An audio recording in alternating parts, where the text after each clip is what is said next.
in Gandhinagar on the occasion of Patel's 150th birth anniversary, honouring the legacy of the Iron Man of India. Patel praises Sardar's pivotal role in unifying the nation post-independence in his address. The Chief Minister emphasizes that Gujarat continues to uphold Patel's vision of national unity and inclusive development guided by Prime Minister Narendra Modi's leadership. He reiterated the commitment to Sabka Saath, Sabka Vikas, a principle that reflects collective progress and harmony.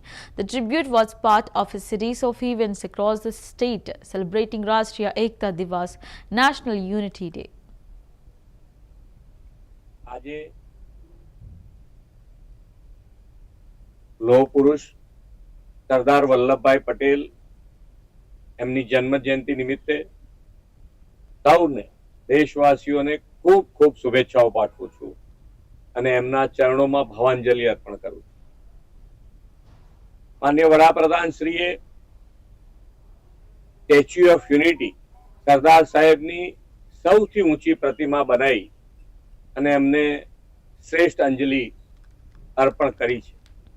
અને આજે આપણે સૌ પણ એકતા દિવસે 2014 થી આપણે આ દિવસ એકતા દિવસ તરીકે ઉજવી રહ્યા છે. ત્યારે આપણે સૌ સાથે મળીને જે વડાપ્રધાન શ્રીનો પણ સંકલ્પ છે કે સૌ સાથે મળીને એટલે સૌનો સાથ, સૌનો વિકાસ, સૌનો વિશ્વાસ અને સૌના પ્રયાસથી એક કાર્ય મંત્ર પણ એમણે એમના જીવન દરમિયાન સિદ્ધ કર્યો છે. ત્યારે આપણે સૌ પણ આ એકતા દિવસે યુનિટી અને યુનિટીમાં રહીને આપણે જ્યાં વસીએ ત્યાં, જ્યાં હોઈએ ત્યાં આ એકતા કાર્ય મંત્રને સિદ્ધ કરી અને આગળ વધીએ એવી સૌને શુભકામના. આજે લોહ પુરુષ સરદાર વલ્લભભાઈ પટેલ એમની જન્મ જયંતિ નિમિત્તે સૌને દેશવાસીઓને ખૂબ ખૂબ શુભેચ્છાઓ પાઠવું છું અને એમના ચરણોમાં ભાવાંજલિ અર્પણ કરું છું. માનનીય વડાપ્રધાન શ્રીએ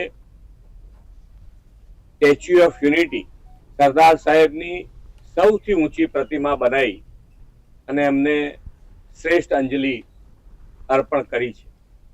અને આજે આપણે સૌ પણ એકતા દિવસે 2014 થી આપણે આ દિવસ એકતા દિવસ તરીકે ઉજવી રહ્યા છે. ત્યારે આપણે સૌ સાથે મળીને જે વડાપ્રધાન શ્રીનો પણ સંકલ્પ છે કે સૌ સાથે મળીને એટલે સૌનો સાથ, સૌનો વિકાસ, સૌનો વિશ્વાસ અને સૌના પ્રયાસથી એક કાર્ય મંત્ર પણ એમણે એમના જીવન દરમિયાન સિદ્ધ કર્યો છે. ત્યારે આપણે સૌ પણ આ એકતા દિવસે યુનિટી અને યુનિટીમાં રહીને આપણે જ્યાં વસીએ ત્યાં, જ્યાં હોઈએ ત્યાં આ એકતા કાર્ય મંત્રને સિદ્ધ કરી અને આગળ વધીએ એવી સૌને શુભકામના.